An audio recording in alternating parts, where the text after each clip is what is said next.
Le bien-aimé voit encore bien des choses terrestres et une beauté naturelle dans l'âme qui le recherche.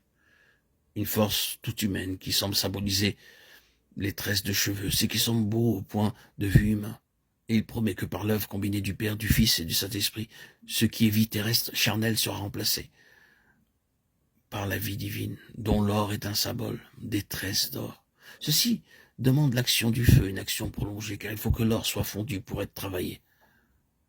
Cependant, nous le ferons, dit le bien-aimé. Tes joues en bonne grâce, avec les tresses de cheveux. Nous te ferons des tresses d'or avec des ornements d'argent. Cantique 1, 10, 11. Le bien-aimé promet à celle qui s'est donnée sans réserve et qui se hâte vers le prix de la vocation céleste que l'œuvre en elle sera achevée, unie au Seigneur glorifié, elle recevra la vie divine, elle s'assiera avec lui sur son trône et partagera sa gloire. Au cœur qui soupire, ton Dieu a promis de satisfaire tes saintes aspirations. Repose-toi sur sa promesse royale, quoi qu'il t'arrive. Peut-être la parole du Seigneur t'éprouvera, comme ce fut le cas pour Joseph, mais elle s'accomplira en toi. Tu recherches l'union avec ton Seigneur, la promesse est donc pour toi, nous l'accomplirons. Ce qu'il a dit ne le fera-t-il point? Ce qu'il a déclaré ne l'exécutera-t-il pas? Nombre 23, 19. Et lorsque son heure sera venue, tu diras dans un sentiment de profonde humilité, une seule vie, entre nous maintenant, une seule, la tienne, Seigneur. Si quelqu'un m'ouvre la porte, j'entrerai chez lui, je souperai avec lui, et lui avec moi, Apocalypse 3, 20. Là, à sa table, le bien-aimé lui ouvre son cœur, comme il le fit pour les disciples qui le suivaient à la veille de la crucifixion. Jean 16, 4. Je ne vous ai pas dit ces choses au commencement, que d'enseignements à lui donner encore.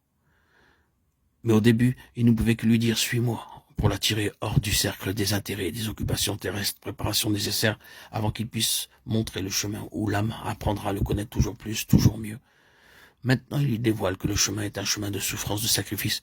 Jusque-là, il avait eu des visions de Christ et de sa gloire, et il lui avait dit « Attire-moi, et nous courrons après toi ». Maintenant, il lui montre la croix. Veut-elle le suivre jusque-là? Il semble qu'il lui demande comme aux disciples, pouvez-vous boire la coupe que je dois boire et être baptisé du baptême dont je dois être baptisé? Marc 10, 38. Que va-t-elle répondre? En vérité, répondre à l'appel du Seigneur, avoir la céleste vision du Seigneur glorifié, renoncer aux dons pour avoir l'auteur des dons, tout cela est bien quelque chose.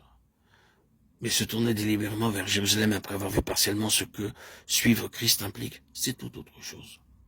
Il faut cependant choisir, et choisir si résolument, si définitivement, que la question ne se pose plus jamais à nouveau, en quelque situation qu'on puisse se trouver par la suite.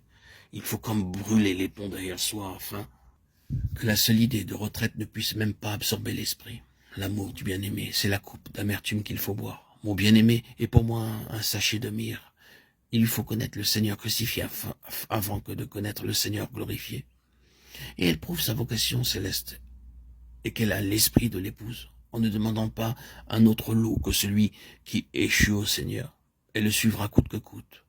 Et elle presse sur son sein le sachet de myrrhe, en disant, mon bien-aimé est pour moi un sachet de myrrhe, comme une grappe de cyprès dans les vignes d'Engedi. Cantique 1,14.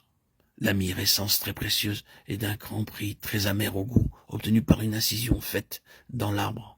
Le cyprès, l'arbre des cimetières en Orient, est l'emblème de la mort. Ô âme, que vas-tu répondre au roi, à celui dont les mains furent percées? Pourrais-tu lui dire autre chose que je ne te quitterai point? 2 Rois 2,6. Mon cœur est disposé, ô Dieu, mon cœur est disposé. Psaume 57,8.